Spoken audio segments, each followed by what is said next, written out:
my local parish church. I'm not religious, obviously, but it won. You mean obviously? Well, that's supposed to because I don't believe in God. No, you can't tell, can you? Oh, here's one. Look at him, right, Roman? He obviously doesn't believe in the Lord. No, I think I've mentioned it. Oh. So the bloody church has won a bronze certificate for climate change or something. What? What's it done? Yeah, it got bronze for something like upkeep of grounds. Well, it's a graveyard. Dead easy. Providing worship, sort of in the job description. Right. Okay. What else? I can't This remember better be what the good. third This one. third one. No, but it's to do with it's awarded by Rocher UK. I don't know what Rocher Was this UK church is. got a roof? Because normally churches don't have roofs, and they're normally raising lots of money to buy a roof, aren't Yeah. they? So maybe it's got a roof on and kept all the heat in. But they're celebrating. I think this Sunday is World Church Climate Action Day. Okay. Church is obviously getting in on it, which Yeah. is good. Yeah, it's good then.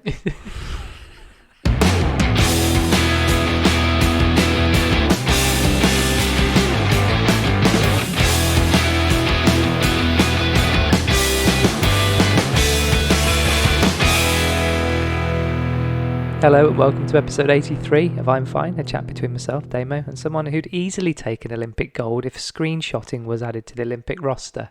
Oh, I think I might be up for a PB. Yeah. See where I am. Yeah, I mean, they're going to be adding sport climbing and breaking to the Paris 2024 roster. Surely can't be long before scrolling, trolling and ritrolling will be added. Breaking. Do you know what breaking is? Not breakdancing. It's kind of like B-boys and B-girls. Doing breaks. It is, It is, yeah. So it's like... you kind of spin around a bit, do a bit, and then you hold a strike a pose. maybe skip. What do you mean? I'm just thinking Malcolm McLaren, the double Dutch bit. That was like... Oh, okay. This is a chat around the subjects of health, wealth, well-being, fitness, sport, and the... I haven't put anything in there. More sport? Okay. This is a chat around the subjects of what? I was just going to say the music for the break dancing could be the Wuhan Clan. Oh, very good. Yeah. We're a work in progress, and this podcast is no exception. In short, it's a poke at our perfectly imperfect lives, and if we can make just one person feel Madness. the work here is done. Please subscribe to us and follow us on Instagram. Thank you very much. You notice all this intro is getting shorter and shorter. Yeah. Do you like the coffee, Mark? Have you tried your coffee yet? Nope, I'll try it. Just give it, because it's some Rwandan Arabica from our friends at Dusty Ape, our unofficial coffee sponsor. This is above 2,000 metres, isn't it? Definitely. Oh, you're tasting 2,000. 2,000. Tasting some altitude. Low cloud. I'm tasting attitude. And mountain gorillas. Is that what you're getting? Yeah. Okay, right. Ask But them. no gorillas were made, Were harmed. Yes, that's the one. Think I need more coffee. Is roasted, not gorilla'd. What? Here's a joke, as you were asking. What's the difference between a hippo and a zippo? Don't know. A hippo's very heavy and a zippo's a little lighter. Oh, very good. Thank you. Very good. What you you're on your phone? Because I'm I'm carrying looking at on. screenshots. But of I'm what? not listening to you. Of any relevancy? Are you just going through your phone? No, I'm still on 5,000. So I've Oh, you're seeing how many you've got? 5,000 screenshots. Yep. Kidding me? I suppose you No. haven't got like a hard drive you drag around with you to hold all your screenshots. One of those tartan on. trolleys that grannies have. Yeah. I was like, you shopping? No screenshots. So coming up in this episode, got some catch-ups. I was just saying I'm a little bit short on catch-ups, but it feels like we've had the longest week ever. Totally. Feels like it's been a month since I've seen you. Yeah. Well, I saw you this morning. Yeah. But Apart from that and Tuesday. apart from all the times I've seen you this week. Yeah. No, it's been a really, yeah. Yeah, so hopefully we'll have some catch-ups. I'm sure we will. Mm. That's what we can't give it all away in the morning when we're training, can we? In Work-Life Ballet, we're looking at moving. Yes. Not like moving house or No. moving location or Moving on up. yeah. Moving and a grooving. Looking at moving our bodies. Yeah. I haven't got it in brain food, but I might throw brain food in early on. Okay. Early doors. Just whenever. Mark, Damo. you're looking well. You had any work done? What? Something's different about you. I can't remember whether you've had your ears shortened or something. I don't know. Something's happened. I smiled just now. That was it. That was so. Yeah, that was absolutely It it. was a false one, but Was it? fooled you. It was deadlift today. Deadlift day today, wasn't it? And you said when I finished my deadlifts today that next week, I don't know, is that a week today? I'm going to have to put my big boy pants on and do some Going up into triple figures. going to the hundreds. You're lifting really well, so Oh, it'd be the good. only way is up. I'm looking forward to that. So that's Tuesday or Thursday. I've got to get prepared mentally. Tuesday this week, yeah. I'm going to do deadlifts on a Tuesday. Mhm. Cool. I don't care. You really are. No, you don't, do you? I've got nowhere else to go. You know. You've been doing some chores, haven't you? You've been doing some admin. Haven't you opened some envelopes this week? Oh, yeah, I opened a bundle. Did you? Yeah, that was... And threw them all in the bin? This was typical good news, bad news. On therapy on Saturday, we were discussing things, and I was just bullshitting, to be honest, just to stop answering the question. So I started going on about envelopes. And then when you say something out loud and everyone's looking at you, everyone was nodding, going, yeah, that is a big deal. I get it, because whatever. And then the therapist said something along the lines of, she didn't say it like this, but the sort of hidden agenda was like, dick. You know, just Did she call it? Just did she call open you that. out? No, she was really subtle and kind, but it was like, go on, you can do it. Did she really? Or was it What? just you overthinking it? It might have been overthinking it. So after that, I went and I opened probably 8. And one of them, because they were all so old, I opened one that had arrived later than the earlier one. Uh-huh. And it said, no, I opened one and it was a cheque. Right. And I thought it was for me, a tax refund. Yeah. And I thought, Yahoo.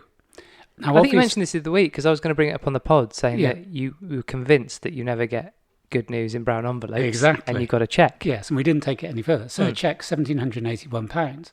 Okay. So, Yahoo. Now, the problem with that is it'll take me a long, long time to bank a cheque, quite often longer than the 6 months you're allowed. Right. So you either have to write and get one redone. I'll pay him for you. No, that isn't the point. No, it absolutely is the point. No, it'll get done. Well, Well, it'll make me feel no, better. I'll tell you why it isn't the point. Because I've lost. Right. And secondly... Hold on, the one you should... Oh, okay, so some bad news coming, isn't there? No, the second letter came and it went, Dear Mr. Ellery, we will be sending you a cheque. It's a tax refund for £1,781. Yeah. So I opened that after I'd opened the cheque. So Right, it's like, okay. I already knew. Yeah. It's one over the government. Do you think, oh, I've got another check? I was thought you were going to say, Same here, amount. you've received it, but you actually owe us £782.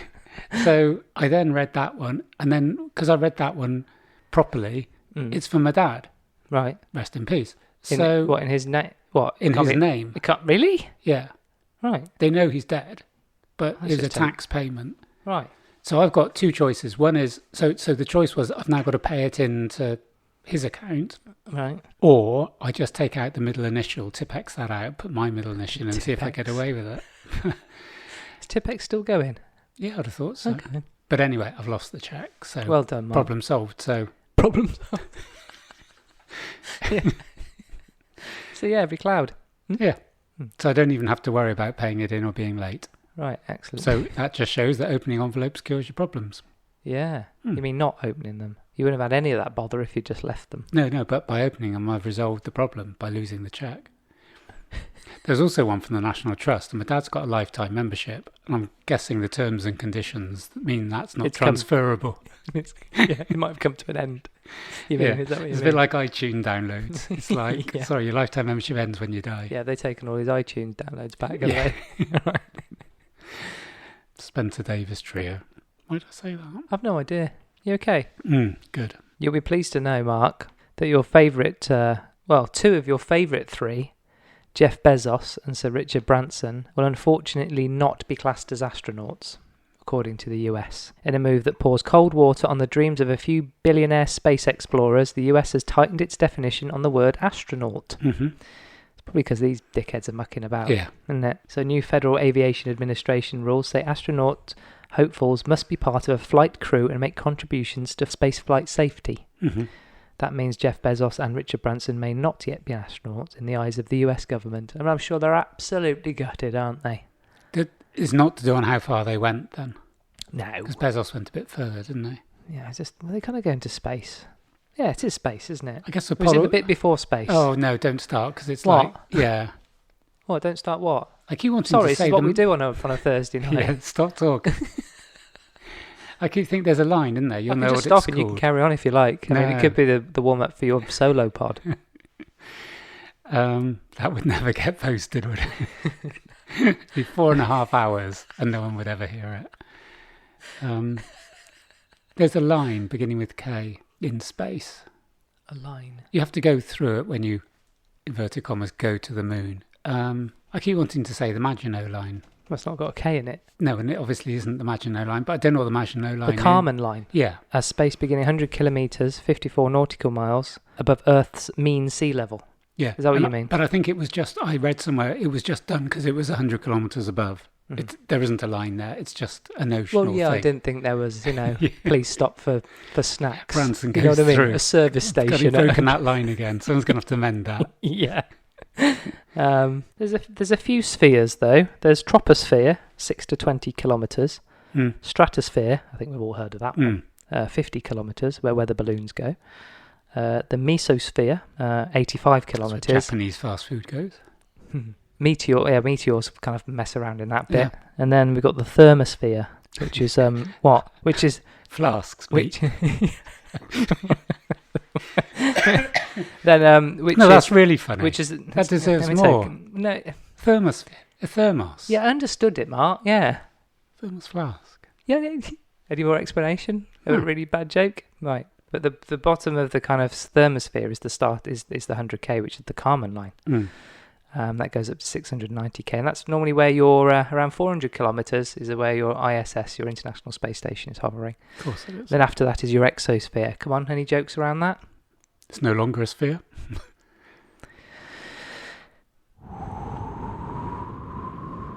It's a windy sphere. Is that clear? So anyway, so I thought you'd be happy about that. Oh, actually. That they can't go around, with kind of pretending they're astronauts when they're not. So, here's the thing. Mm-hmm. You mentioned weather balloons. There's a very rare amber wind watch. This is good news for people. Right. That we're giving this out. The bad news is this would have happened by the time you've heard this. Right. So there's really a weather on the warning. pulse. Yeah. Okay. A very rare amber wind warning, which I think probably shows that climate. So only last week we had an amber heat warning. Yes. Now it's an amber wind warning. We also had an amber flood warning. You know when the day it didn't rain, right. They warned that there could be damage to property, flooding and congestion on the roads. But then there was floods, wasn't there? So they got that right. It didn't rain in Bristol. It was the southwest. They've named the storm, obviously. Yeah. And if you look out the window now, Storm Everett.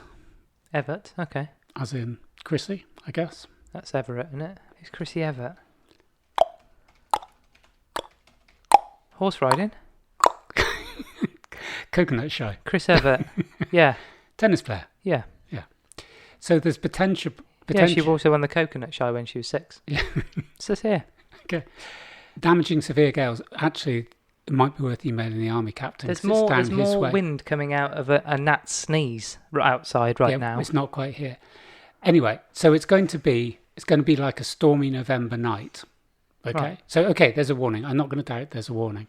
So I went on to something called Met Weather, and they said it has now been named. This is the second year in a row there has been a summer named storm. They've only just started naming storms. I think. No, they haven't. Yes, we had this. They've been doing this. They've been doing it.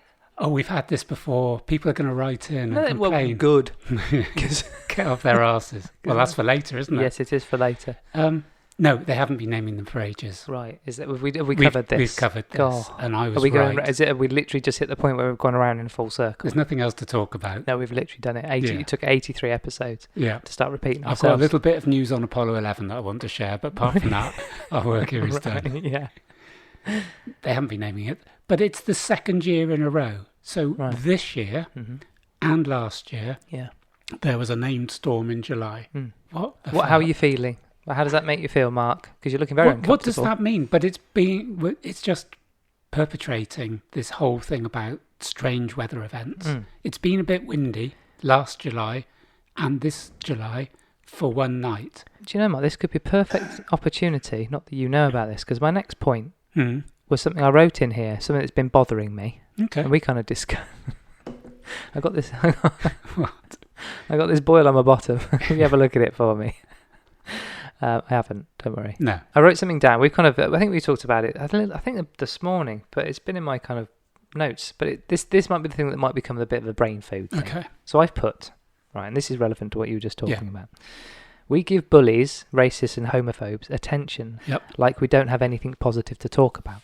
I believe there's loads of positive things to talk about. Amen. It seems clear that we actually want all the upset and drama that causes. Correct. Because we were talking this morning about Piers Morgan, right? Yeah. I think we can agree he's quite a smart fellow. Carry on. Generally. I'm reserving judgment. No, he is, but I think he is. Yes. I think he is. Yes. I also think he's a colossal idiot. Yes. And some of the things he's done in his life are unforgivable. Yes. Right, move on from that. With you now. back on the same page. But I mean, it's just so obvious that he says things to wind people up. Yeah. That's kind of a weird existence, isn't it? That you feel you have to do that. But it is proper bullying. We're talking about some of his kind of responses to people on Twitter, calling Gary Lineker jugs. And I mean, it probably doesn't sound that massively insulting. Because it hasn't got big tits, has it? That is funny. Okay. More of those things. Yeah. More of those actual jokes. More carry on. Less mastermind. Yes, absolutely. More smut, please. But that is bullying. If you're constantly having a go at someone and insulting them about something to do with their physical appearance, classic bullying, isn't it? Yeah, classic bullying. Oh, I'm only joking. So I found this article on Psych Central. Some people love conflict and drama. There's this thing called secondary gain. Have you heard what secondary gain? Have you heard about that? No. Secondary gains are the upsides that people get from a behaviour, even an unwanted behaviour. For example, the upside of feeling victimised might be a self-imposed excuse to overeat or abuse alcohol. Right. So, I do know it. I do it. Oh, yeah. Oh, you do? Yeah, you do that bit. I did it today in therapy. It's called... Oh, right. I thought you meant have you overeaten today? That's what I thought you meant. I've had my crisps and chocolate again. No, it's one's called active passivity. Right. And the other one is called... Oh, shit, I should have paid more attention. There's another 100 quid wasted. There are many secondary gains we get from any situation. Being aware of them is very important if you want to make positive changes. So this kind of article was about drama in particular. So drama being a distraction from focusing on our own lives. Yes. Yeah. Which I think I almost don't have to expand on anything. No. Right? I think everyone can go, yes, I think we all know someone who's done it, and we probably all recognise a lot of that in ourselves. So trying to deal with your stuff and make yourself happy, challenged and engaged in this world can be difficult. If you have something or someone to be mad at, it can help you to disengage with looking at yourself deeply. The next one was drama is something familiar. Unfortunately, some people grow up in dysfunctional homes within families where addiction and trauma are present. This will create chaos, unclear boundaries, and teach people that engaging in conflict dysfunctionally is the way to behave and live your life. Yeah. We are drawn to what we know. Chemicals released in anger can feel addicting. Is that a word, addicting? I said addictive, but... So, when dopamine is released, when angry, people can get high and it helps them to engage and re-engage in these cycles. It feels the feel-good parts in our brain. The drama might give one an exaggerated sense of importance. Well, it's the quote we used a few times ago, I used that you quite liked, that blowing out someone else's candle doesn't make yours burn brighter. And I think quite often relaying bad. And people seem to take, we mentioned it a bit when there were some of the lockdowns, we were saying we were getting one or two texts from certain people going, oh, I've just heard Boris said, and we're all locked up. And it's almost like, thank goodness I've been the one that's told you, repeated what you've just watched on the TV. Yes. And somehow that almost brings kudos. And I think a lot of us do it. I think it's almost like, have you heard that? Yeah. And then it followed by bad news. Do you think it kind of helps us come to terms with that particular thing? If we find that kind of like shocking or overwhelming, to then kind of give, to be the bearer of that, do you think that helps with the shock of that, do you think? No, I think what it actually, for me... Or does it give you a bit of a kick? It gives you a bigger kick. Right. It's like, this is terrible news, and I'm now going to tell you. I'm the one to impart, Yeah. The last thing on this was the car accident phenomenon, how people are prone to slow down if there is a car accident because we just can't miss out on what's happening. We want to know what's going on. And news agencies are constantly feeding this need with incredulous, awful stories that they hope we can't tear ourselves away from, which is kind of back to the original point, which is there's nothing. We're talking, the Simone Biles, the gymnast, getting a lot of stick from that particular arsehole we've just been talking about, rather than she's a very well decorated athlete, and just that time in that circumstance, she wasn't in the right frame of mind to do what she does, Mm-hmm. and doing such dangerous stuff. If she's not on the ball doing some of those things that she does, Mm-hmm. she could kill herself. Mm. That isn't dramatic. Mm. They could break their neck, and they're getting stick for that. I genuinely think deep down he doesn't believe that, and people like him and others don't. I generally think they don't believe in what they're saying. I think they're doing it, and that's why I say they're smart, because they know it's not true, and then doing it to get eyeballs, to get attention, and they're so pathetic they need it to survive. The reaction We're back gives to that him kind of- lifeblood, doesn't it? Yes, it does. Yeah, if he put a tweet out and no one liked it, no one went, no one got angry enough to kind of respond to him, he would disappear like a fart in the wind, wouldn't he? And there were a couple of responses where someone sort of went, I sort of get what you're saying, that maybe people's mental health is now used in a different way. And there was a 1% of me, and this is something I don't want to think, but I do. When we've discussed mental health, so I'm in no position, I've discussed it freely on this, but it took 68 episodes for me to mention it. And even then I was hesitant, and even now I haven't told most of my friends. What I sort of felt was that some of the way the media portrays mental health at the moment is the badge of honour and the bravery. I can imagine when you're described as brave for sharing, people who might not have diagnosed mental health but might feel a bit shitty or a bit anxious or a bit whatever. And in some ways this is great that we're given the opportunity to share. But someone might not have a mental health problem. No one feels happy all the time. And then it's you share it and the responses you get, it's a bit like the thing we said about, I'm going to lose weight tomorrow. And everyone goes, well done. And if you're going, I'm going to be very brave and share that, I was crying last night. And I think it isn't there's gradations, like I'm not going to dismiss somebody and go, well, you haven't got mental health problems. You've got to have 27 years of addiction. You've got to earn your badge. Yeah. But there is an element, I think, where more vulnerable people can actually go, just a minute, this is almost being rewarded. And I'm not saying they're doing it for the wrong reasons. I'm just saying it's almost like, well, I will share it. Yeah. And it's just like... And almost going, I was going to say, they're not brave enough, but I guess that's my point. They might feel overwhelmed to be able to share it. They might want to share it or be nervous about sharing it or not even understand that sharing it actually might help them. Yeah. But if they can't do that for whatever reason, they might feel that they're not brave and they're not strong. And so it's kind of gone the other way. Yeah, then becomes internalized.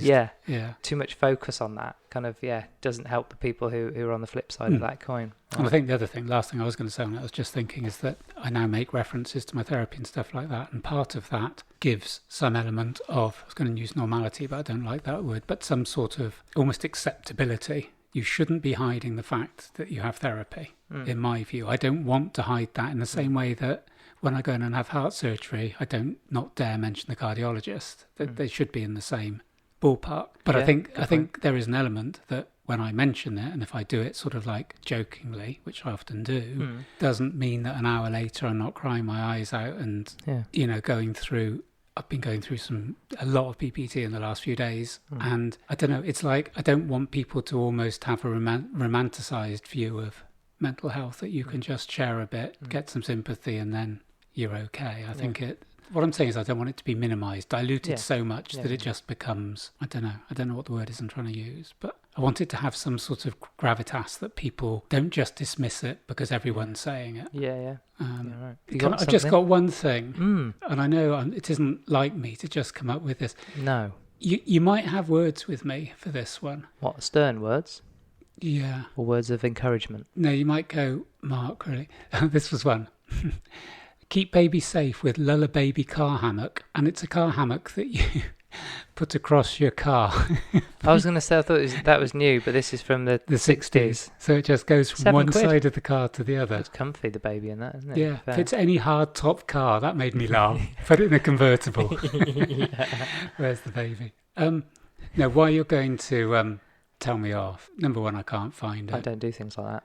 You do, you're judgmental.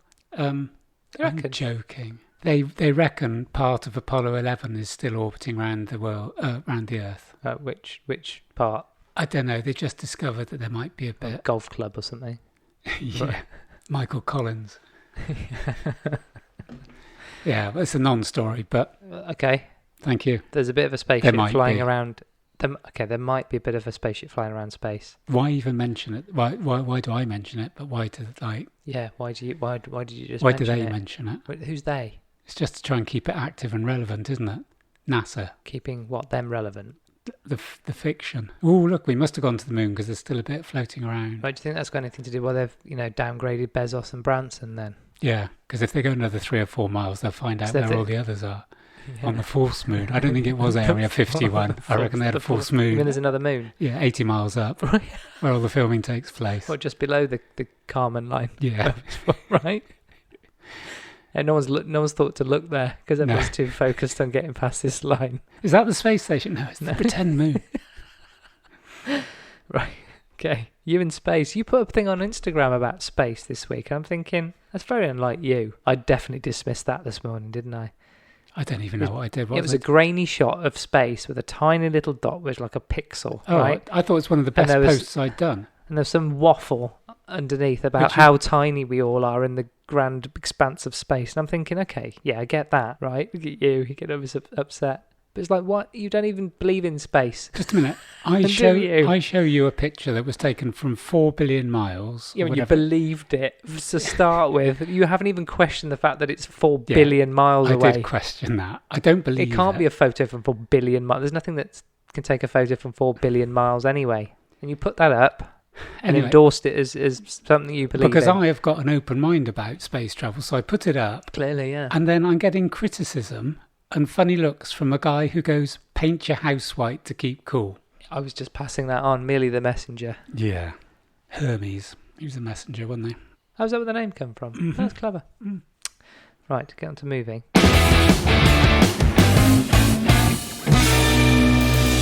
How did this come about, Mark? This is how this came about. I have a client that will remain nameless. Right. Me, isn't it? No. It's Wayne. And... Actually, no. I'll call him by a made-up name. Okay. Let's call him Wayne. Great client. This happens to be a similar name to one of your clients.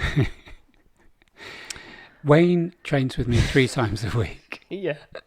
And has made absolutely fantastic progress, down to his self-discipline as much as the training. He is committed, he is consistent. The gains in his strength have been fantastic. The gains on his endurance, especially, I was talking about it with him this week, the fact can absolutely sort of pound through the weights for a whole hour and he's like still trying to do big lifts right at the end.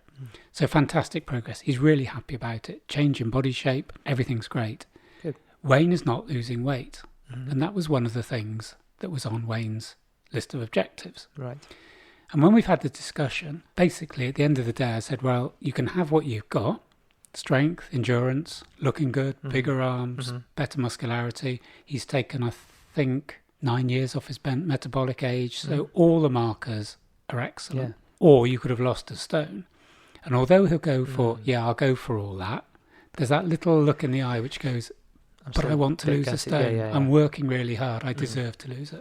So there's loads of stuff put around that goes, don't be defined by your weight. Don't let, the scales rule your life. Yeah. Which is fine, and I agree with that. But if you have a goal to lose weight, which is acceptable because you feel you would like to weigh less, not because of societal pressures, but because you feel you're not an ideal weight and not the weight you want to be, and then you don't lose weight, I can imagine how frustrating that is. So he's doing everything by the book. He slips now and again, as all of us do with food, but he's generally in a calorie deficit. He's exercising really well. He's doing cardio as well. So this made me think, how come I've got a client who is not losing weight? I know all the answers. He's generally sticking to the program, and the other markers show that he's training really well. And one of the things I think it is that if we just go on calorie deficit, calories in, calories out, and that there's a deficit, what we're told is if you have a deficit of 3,500 calories, you will lose a pound of fat.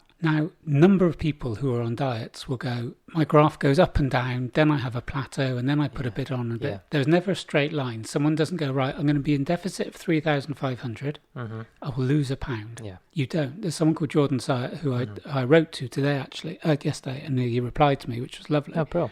Syatt Fitness. We'll give a link. Yeah. And I just said to him, I said, you inspire me, because he'd done a graph on his weight loss and gone, every time I do this, it's this higgledy-piggledy line. Yeah. And he's one of the most knowledgeable people in the world. Mm-hmm. And he's done all sorts of different, like a month having McDonald's, a month having just potatoes. He's done everything. And this is what happens. So this is my theory. Calorie deficit per se, in a perfect controlled environment, would work. If you had someone in a lab and had a calorie deficit of 500 calories a day for 7 days, they would lose weight. But we're not in a lab. And what happens is that we're in stress situations and we produce cortisol. And I have clients, I was about to say I have women who have periods, but obviously now, because the wording has changed, I have people who have periods that I train. Oh, right. Well done. Look at me. Woke or what? Right on. Yeah. I saw something today. In Scotland, they were saying about pregnant people. And they said in Scotland over this period there were blah blah blah, there had been 55,000 pregnant people. Right. And someone went in for freedom of information and said how many of those were men and how many were women. That's lovely. But it's like what were they pregnant with? I mean, that's the other thing. Emotion, you know. Pauses. Can you put a pause in there when you hear that? Yeah. How long do you want it? That'll do. That's one of my favourite jokes that people still get. Or your only joke that people get, is it? Anyway, go on. So, can you put a pin in what you're just about to say? Yeah. There's a bit going through my mind, and I've talked about this before, and I can never remember the kind of answer or your view on it. If someone is working out and like when kind of smashing through the weights and lifting more, building muscle. Say he just eats, up and fluctuate, whatever, but he's pretty on the money with that. Yeah. Isn't he going to get heavier? You're building muscle, which weighs something. I'll give an example with me. I burn, sitting, like I always say, sitting watching Bargain Hunt, doing nothing all day, I burn about 1,800 calories. Yeah. Because I move a lot and I work out and I run, I've probably burn maybe another 700 a day, maybe 1,000 a day, actually probably another 1,000 a day, doing activities, doing my 10,000 steps, blah, blah, blah. So roughly, say 2,800 calories I expend every day. Yeah. And at the moment, because I'm trying to just maintain my weight where I am, if I eat around the same amount of calories, give or take, my weight will stay the same. Yeah. If I am particularly proficient and I do more bulking to build more muscle, bulking as in not in eating more to get bigger, but I would change the way I train. So at the moment, training more, training more? Differently. Okay, to build more muscle. In fact, is that what that means? So to build more muscle, you need to go to overload. So you need to put pressure on your muscles. And that is bulking. When you go to it. Okay. So bulking is part of something that you have, bulking and cutting. So people will go into calorie surplus, put on weight, train at a higher weight, and then cut that down to show definition. At the moment, I don't want to build any more muscle because if I start running again, I don't want to be too bulky. Yeah. It's not about weight, though. This is my point. This is about the proportions. The amount of room you take up on this planet, right? Yeah. Whether that's muscle or fat, but your proportions. Okay, so the trade-off will be... Is that right to think if I'm going to train, I keep everything the same, everything's in the controlled environment, eating exactly the same, drinking the same, doing the same things every day, lifting, am I going to get heavier? The changes in weight have to come from food. What you're sort of saying is, but if you're growing muscle, if you're getting bigger, more of you. There's more of you. Yeah. There is likely to be a trade-off between muscle and fat. Because if your calories remain the same, you haven't got a surplus to put on weight. Your weight can only change in what you ingest. Yes. If I eat exactly the same as I'm eating now, I can change the look of my body. And what's likely to happen is if I become bigger, as in bulkier, with more muscle, the likelihood is the way I'm training means I will be losing fat. So it's a trade-off. You don't turn fat into muscle, but if you train in a way that builds muscle, and you stay on the same calories and you're on maintenance, you will lose fat. You'll lose fat. That's good to kind of retrain my brain in terms of how I think about that. Yeah, and I get your point about muscle. The one thing I would say is that, and this is, people go, oh, I'm weighing more now because, there's this whole thing about muscle weighs more than fat and all this. So your metabolic rate will increase as your body becomes more efficient. So you'll burn more calories per day if you're higher in muscle.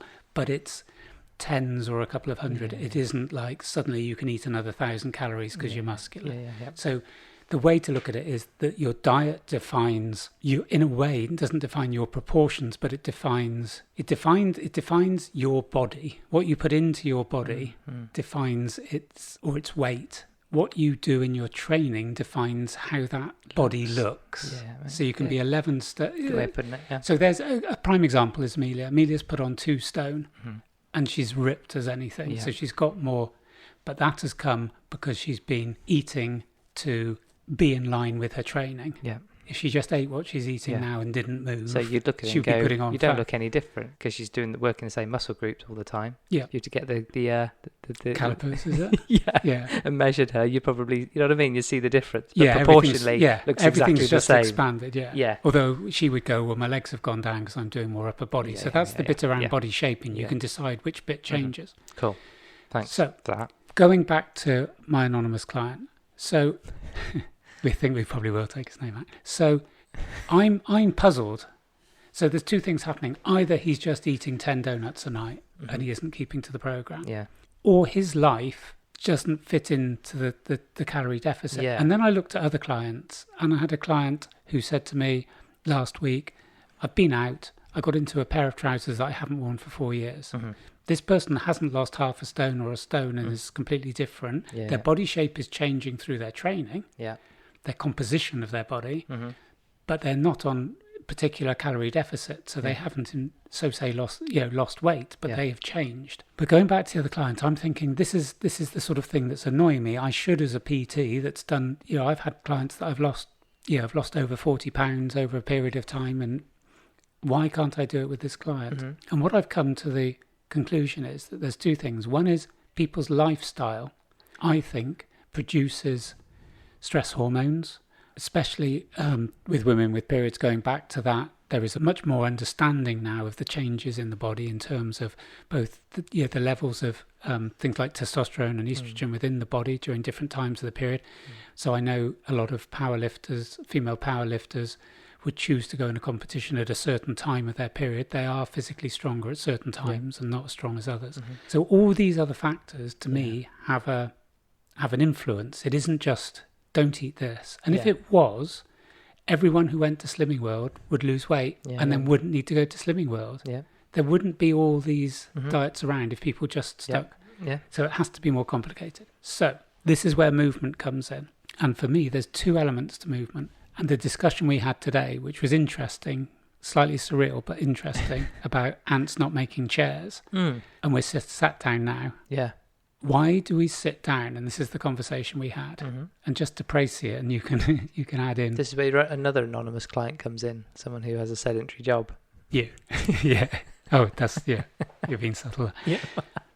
So this was my point, using you as an example. You get up, you sit on your motorbike, you come and pay me some money, and I tell you to stand or to jump or to move, but not sit down. Yeah. You then go to your office and sit down, 8 hours? You sit back on your motorbike. Yeah. You stand for a little bit in the kitchen, probably. You probably sit down for your tea. You sit down. You're watching me. Yeah. You sit down and watch Storage Hunters, and then you go to bed. That is spooky. You are looking through the window. That isn't right, is it?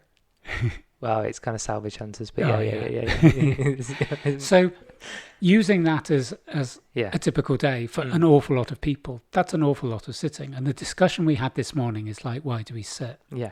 And I've thought about it all day, and I still don't get it. You use the word comfort. Yeah. But why do we sit on chairs? But the surreal thing was, you said, well, ants don't make chairs. Yeah, animals don't make things to make their lives easier, more comfortable, create things so they don't have to do anything. So if we have tasks, so we get a job, and our job is chopping wood.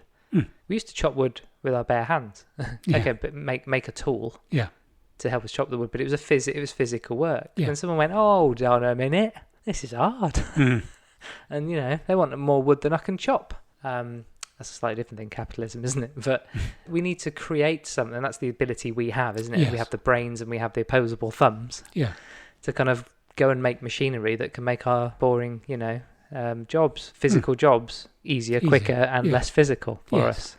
I.e., we then sit in a porter cabin and press buttons for a machine to cut wood. To go and do that. Yeah. So many examples where we are replacing physical back to your movement, we're replacing physical movement with a sedentary way of living, a lifestyle, whatever. Yeah, for ease, for comfort, for efficiency. Yeah. And then I think you said something this morning just before I left, along the lines of, you come here an hour, a couple of hours a week to move and lift stuff. Yeah. And it is bonkers, isn't it? Yeah. That there's all sorts of things we can do every day to do that. So I don't need to come and see you. Yeah. I want to, so it's fine. Yeah. You know what I mean? I think my ants thing was I was watching some ants the other day and they move constantly. And I was looking that they have fantastic, strength-wise, they're way above us. Yeah. Yeah, proportionately. Yeah. I couldn't deadlift 90 as well as you. Their form's shit. No. But yeah. But they're scurrying around. So they're either doing an activity of either sleeping, I guess, or being active. And I don't get the feeling. I mean, there's no relaxing down the booze in between work and sleep. Yeah, they're not winding down. Comfort and relaxation isn't in an ant's vocabulary, but they can still keep going. And I use the example of people delivering the post, not delivery drivers, but people walking. Post people. Yeah, I know. I'm just doing a fucking nutting. But they're on their feet 8 hours a day, and most of them have well-developed calves, and most of them probably aren't overweight. So is that why they wear shorts? To show off the calves. Knew it. That's why I do it. So, but it made me think, well, the sitting down bit, we don't need to do it. You're right. And kids do it by either squatting or sitting on the floor. Kids very rarely sit on a chair to do a task unless you're going to sit at the table. They would just sit on the floor or squat. So here's a quote from someone called Daniel Wolpert. We have a brain for one reason and one reason only, and that's to produce adaptable and complex movements. Okay. This article, which I'll put up, Ben Medder, I think it is, says in this article, there's a quote here, in less than 2 generations, physical activity has dropped by 20% in the UK and 32% in the US. In China, the drop is 45% in less than 1 generation. Vehicles, machines and technologies now do our moving for us, which I was just saying. What we do in our leisure time doesn't come close to making up for what we've lost. No. Being sedentary has become normal. A modern human has the luxury to ask why run, why jump, why climb when everything is accessible, when you are not forced to move to catch your prey or avoid being prey. Most people have a disconnect between their mind and body. We work in jobs that don't require our bodies, simply sitting at desks, clicking mouse buttons and tapping on keyboards. The narrative and relationship between our bodies and our movement is forgotten, not heard, ignored. We only notice our bodies when something goes wrong. Brilliant. Absolutely true. Yeah.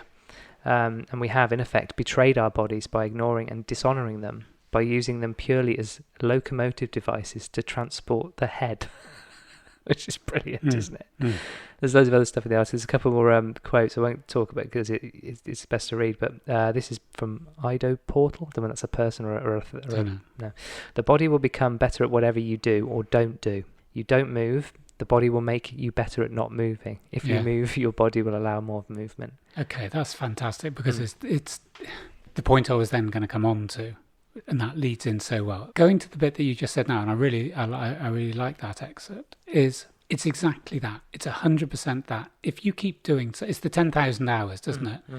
I can't play the piano. If I kept playing the piano every day for an hour, I could play the piano. Yeah.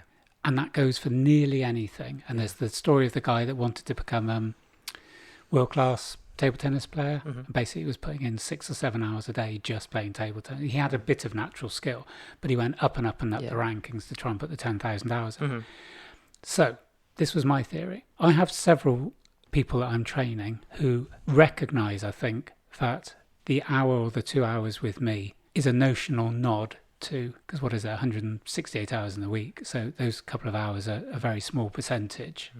It's less, it's 1 or 1 and a bit percent or whatever, and therefore what we've decided with them is to replicate what they're doing with me, because it doesn't matter whether you've got 60 kg on your back and doing a squat, because the action of doing the squat, because there's such a thing as muscle memory, there's such a thing of keeping your joints moving, there's such a thing of movement, raising the heart rate and whatever. And so I started thinking there's 2 clients. One client does squats every morning, does 25 squats every morning, and their squatting is getting better disproportionately to other clients. And I've got another client who is doing, I think, 15 pull-ups a day. And if you look at it at face value, you could go 25 squats is like, so what? Do you know what I mean? It's like you're not even using a weight. then I went a little bit further and I thought, imagine those 25 squats I imagine take 2 minutes, let's say. Yeah. Imagine you do 25 squats in the morning and you do 25 squats in the evening. So you do 50 squats a day and you just do this Monday to Friday. So we're talking 4 minutes, 5 minutes of your time to do 50 squats. So 250 a week. You're looking at 12,500 squats a year that you wouldn't do otherwise. 12,500 movements that are good for your body. Yeah. And then I thought, well, that's only taking up 4 minutes a day. Yeah. If we do another 4 minutes on your arms and another 4 minutes on another muscle group, for 12 minutes a day, you would end up doing almost 40,000 movements that you wouldn't normally do. Yeah, it's massive, isn't it? And that then becomes... Yeah, that does become massive. 40,000 movements that you wouldn't do. I love the timeline analogies as well, because it's kind of, you move a degree here, and it's 280 degrees at the end of the timeline. Yes. Do you know what I mean? It might seem insignificant change, slight movement here, but it's exponential, isn't it? Yes. The whole thing for me is that what will probably happen, I'm guessing for these two people, I know for one of them that I've spoken to, he's been saying, I want that 5 to become 10. I want to make progress. So the person doing the squats might go, I want that 25 to become 50 in the morning and 50 in the evening. And then I think you'll come to an optimum level. That otherwise you're so good at squatting, there's no point in doing 300 a day. So you either then have to introduce weights or some form of resistance. But I'm just thinking, for 12 minutes, the amount of time I waste watching Russian women dance, for example. Those 12 minutes, if someone said to me, that's going to be near enough 40,000 movements, that's out of this world. Yes, it's like, fucking hell. And that's for no time at all. Going back to my original example, is I think what's happened, and what you said summed it up so well, is our bodies are becoming good at doing nothing. And I reckon that has an effect on the way we work in terms of burning calories. Yeah. Because our movement isn't what's natural. We're not going out hunting deer and making fires and building shelters. We have one explosion of energy, so an hour in the gym, an hour at boot camp, an hour at yoga, but the 23 hours our body is doing sitting, which it's not designed to do. And final thing on this was when we were saying about when I went away with the lads and saying I was there going, nothing of me hurts, nothing is aching, none of my joints hurt at all. Now I'm really blessed on that, and they will hurt at some stage. But is that because every single day, even if I'm not working out, I'm helping other people or I'm lifting things? And I think it is. I think if you don't move something, it goes rusty. So that's the bit. This is the takeaway. Just think if you had 3 groups of 4-minute exercises and those build up into 40,000 exercises, you're then working your body how nature intended. Yeah. And that was where we came back. Yeah. About ants don't make chairs. Ants don't want to sit down because it isn't good for being an ant to get overweight and lazy, because they'll die. You're having the last laugh now, because when burnt all the chairs in your house a few years ago, everyone was furious, weren't they? Now look at everyone, fit as fiddles, aren't they? So there are no chairs in the Bible or in 30,000 lines of Homer. Neither are there any in Shakespeare Hamlet, written in 1599. But by the middle of the 19th century, it is a completely different story. Charles Dickens' Bleak House suddenly has 187 of them. Wow. Chairs. I guess there were thrones, weren't there, like in Arthurian times, but not. So here's a little section from another thing I'll put up. Humans are not sedentary creatures. It's only logical that the human body was not created to sit still for many hours during the day. Research has proven that how much we sit has serious consequences for weight, posture, and even our lifespan. Human beings did not start out with the lifestyle that most people in the Western world now have. We lived on our feet and not on our bottoms, and now we have desk jobs, televisions, transport, and computers. Most humans spend more time sitting on bottoms than we spend sleeping.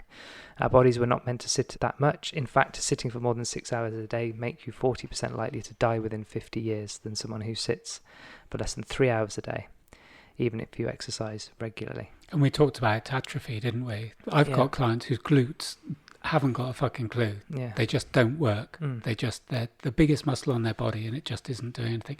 Here's a thought. It's massive. There's an article here which is all the things that sitting does to you. It's awful. You look at that and go, why don't we ban chairs? Yeah. Seriously, you're talking about a standing desk, weren't you, for an anonymous client? And you think that makes more sense. But it makes more sense, but it's like a luxury. It's like, I know someone who's got a standing desk because they've got bad back. Well, the rest of you will have a bad back soon. Yeah. Cars. Why don't we stand in cars? Yeah. Why were they designed to seat? Imagine standing in a car, you could get a lot more people in. Well, you called it your living room, didn't you? Yeah, your car's that's like right, sitting in yeah. your living room. Yeah, very much so, especially when you're used to being on a bike. But no, it's exactly that. It's back to the comfort thing, isn't it? It's built for convenience, and because standing is hard. If you're going to drive for 3 hours, why would you want to stand? I mean, you're mad. But it isn't hard, is it? You go over to the Masai Mara and say, like, what you've been doing. I've been on my feet for 14 hours. Are you tired? No. Are you obese? No. And when they're not standing, they just lie down on the ground. Yeah. That's what the ground's for, isn't it? It's like we found the middle way. It's either you lie or you stand. And we were saying that today, apart from basically from cats who are so fucking arrogant they sit just to like look at us. Yeah. But most animals, they stand or they lie. Yeah. There's no need to sit. What's the point in sitting? Yeah, you're right. Should we do next week standing up? We can do this pod standing up. That's why we've got extendable microphones. Yeah, let's do it. Can I finish on because you like my last quote? Hopefully you like this one. Can I finish on this one? Yeah, no, I was really pleased with the thing you did there. Okay, well hopefully I won't ruin that by this one. But I think this is good because we're talking about ants and chairs. To wild animals, movement is not a chore, not a temporary punishment for being physically lazy and out of shape, not an optional activity just for better looks.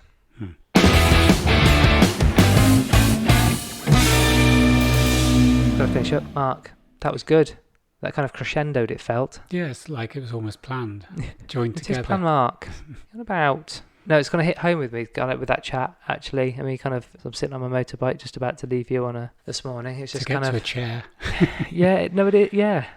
And you sent me something on about Wall-E. We talked about Wall-E before. Yeah. It is becoming more and more true. It's that film is becoming our lives, isn't it? Yeah, and that's all based on seating. Yeah. No, And I thought that today. I've had a lot of clients today. I don't know, 7 or 8 clients today. And occasionally I will sit on a bench and either talk to someone or watch something, but 95% of that. And when I sit, sometimes watching as you're doing something, I'm thinking, God, why am I sitting? And I almost see it as a lost opportunity. I could be, walking around, checking, and it makes it much better as a PT. You shouldn't sit. But I was thinking, I don't actually need to sit. I think it dawned on me because I've often said to people that I've ever said it to you that I do love a good sit down. Mike has said it. And also I love a lean. If I can find, if I'm talking to someone, I could just kind of just take a little bit of. Yeah. But that whole idea, I sometimes joke that I'm built for comfort and not speed. I think there's a lot of truth in that. I played a lot of sport when I was young, but then there was a point where I stopped, like mid-teen, playing music. I picked an instrument. Yeah. Where I picked the drums. Right, which one of you go into music? Which one's got a stool? That'll do that. Yeah. You can play the key. If you're a rock and roller, you can play the keyboard standing up. You know what I mean? Actually, I think the Velvet Underground drummer, whose name escapes me, I want to say Molly something, Mo Tucker. She drums standing up. Okay. Like we said earlier, when you do that so much, you get really good at it. Yeah. I'm really good at sitting down. Yeah. I'm like awesome at it. You're way better than me. Yeah. I could match your screenshot gold medal kind of abilities just with sitting down. I think I'd be up there with a gold medal for sitting down. Yeah.